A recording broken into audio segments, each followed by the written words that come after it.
Hello, children. How are you all? In the last chapter, Understanding Marginalization, we have read about the discrimination and inequality issues experienced by two different groups. Even though they do not have much power in society, these groups have struggled, fought, and protested against the dominating groups. They have adopted different strategies in order to overcome the situation in the long struggle. Economic upliftment, religious solace, education, and self improvement are few ways through which the minorities are trying to improve their social conditions. In this chapter, Confronting Marginalization, we will know about the ways minorities have challenged the existing inequalities that they had to face. Muslims, Dalits, Muslims, Dalits, Adivasis, Muslims and people of other marginal communities have always maintained that since they are citizens of the country, according to the constitution, they possess equal rights which should be respected by others. The chapter explains how marginalized communities can take the help of constitution in order to win their struggles. It states how the rights take the form of laws to protect certain groups from exploitation. We will also see how the government has been making different efforts in formulating policies so that these minority groups could be uplifted.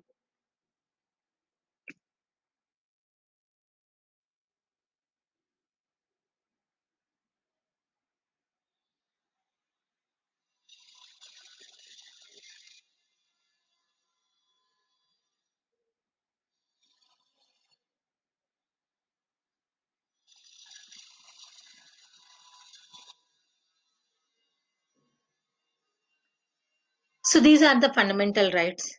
The Constitution of India has certain principles on whose basis the country is democratic today. The fundamental rights are another part of the Indian Constitution that are available for every Indian citizen on an equal basis. The marginalized communities of India are drawn to such rights in two forms.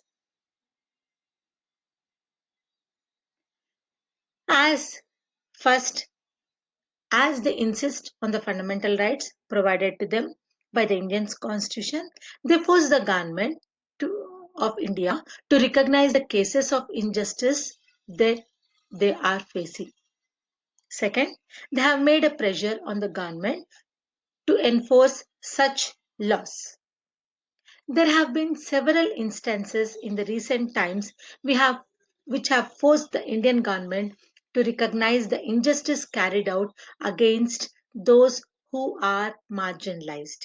In this way, they also kept the spirit of fundamental rights upright.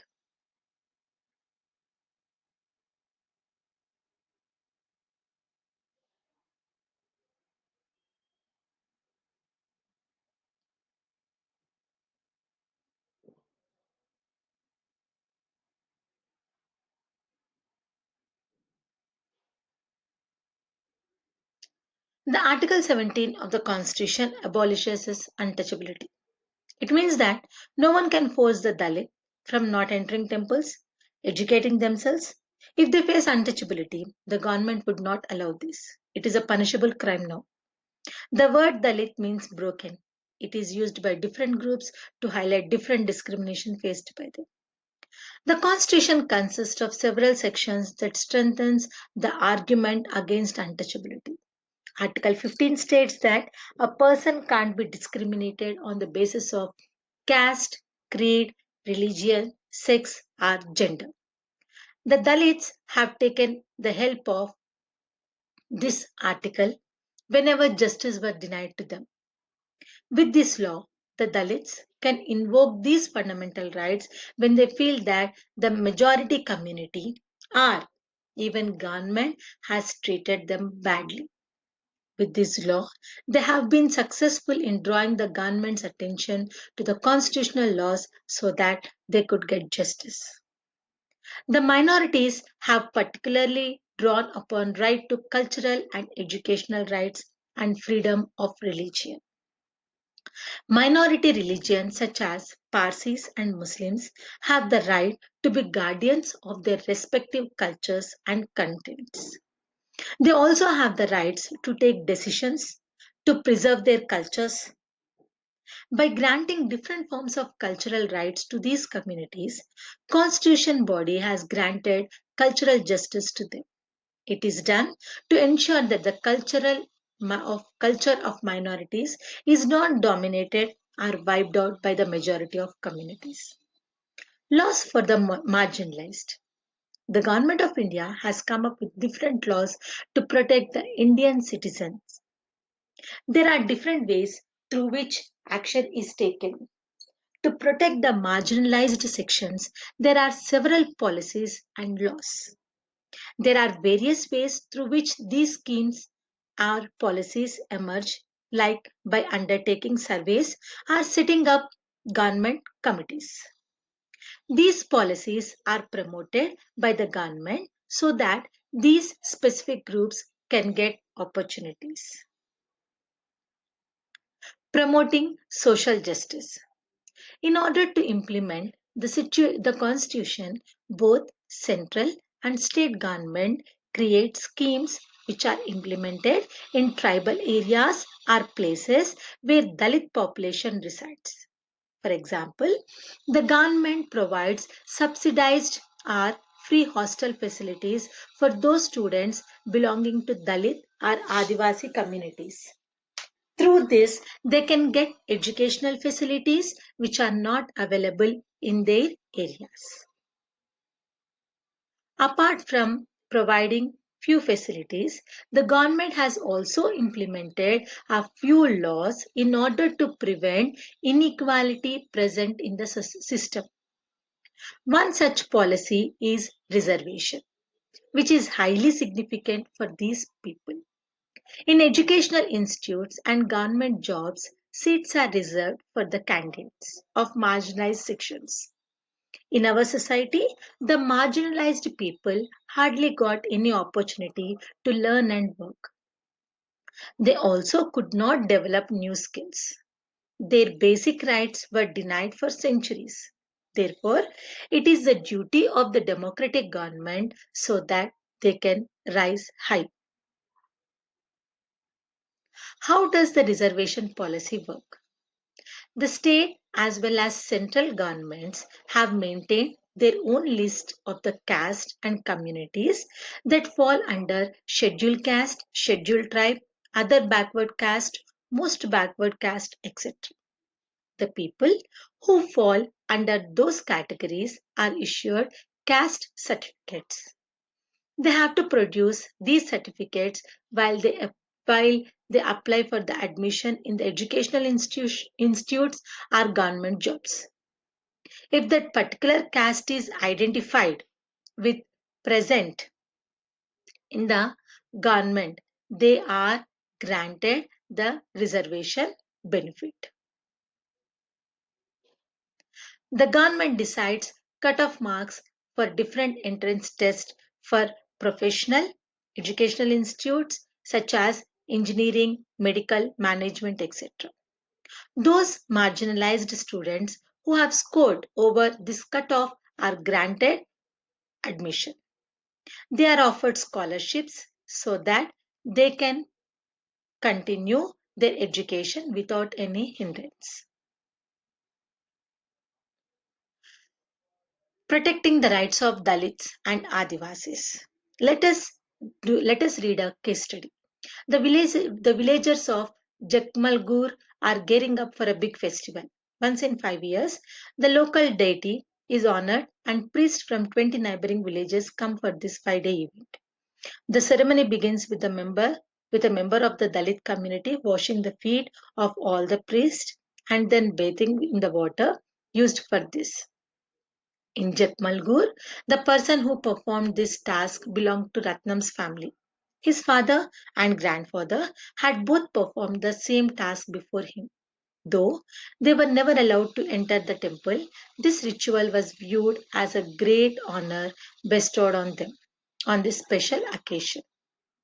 Now it was Ratnam's turn. Ratnam was all of 20 years, studying engineering in a nearby college. He refused to perform the ritual. He said that he had no faith in this practice and that his family members were forced to perform this ritual because they were Dalits. The powerful caste were shocked that such a young boy had the guts to refuse. If the dominant caste decided to not call them, then what would they earn? How would they survive? They also declared that the wrath of the local deity would strike them if they refused to do giving. Ratnam argued that given that not a single Dalit had even entered the temple, how could the deity be angry with them? The powerful caste decided to teach Ratnam a lesson. One night, some men entered their part of the village and set his hut on fire. Ratnam then went to file a case in the local police station under the Scheduled Caste and the Scheduled Tribes Act 1989.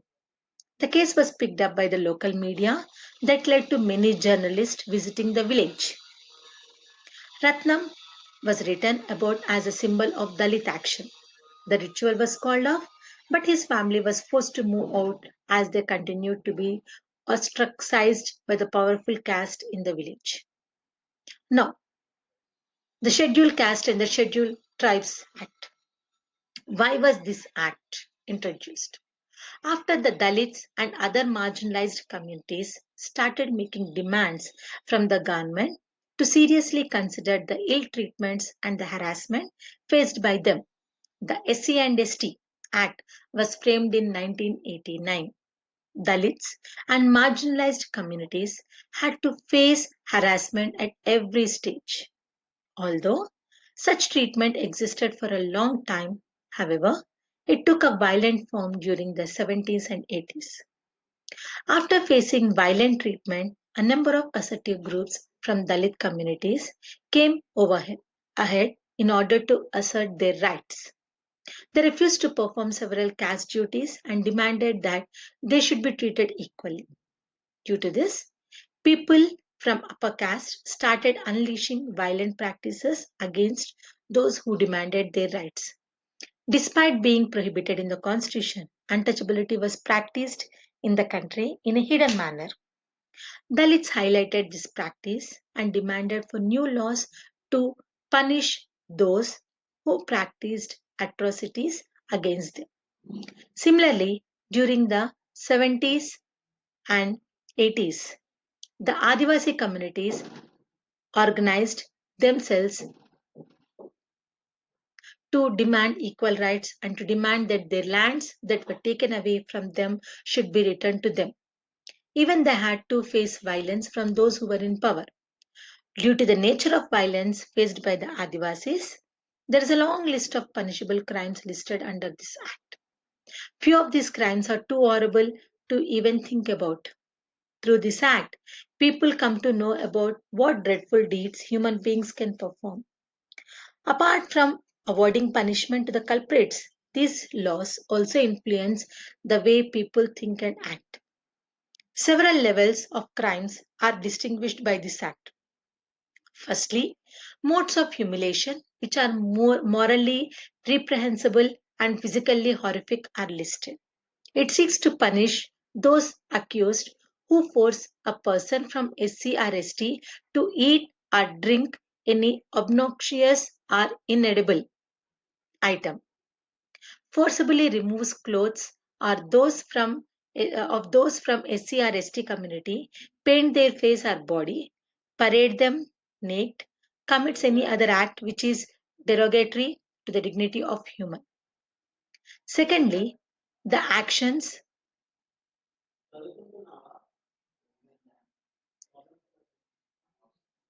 secondly, the actions which disposes Adivasis and Dalits from their meager resources or forces them to perform slave labor. The Act punishes anyone who wrongfully cultivates or occupies any land which was allotted to a or person belonging to SCRST or tried to get the land transferred which was allocated to the latter. The Act also recognizes crimes of specific kind committed against Dalit or tribal women. It can punish anyone who uses any kind of force or assault against women from tribal or Dalit groups with an intent to dishonor her.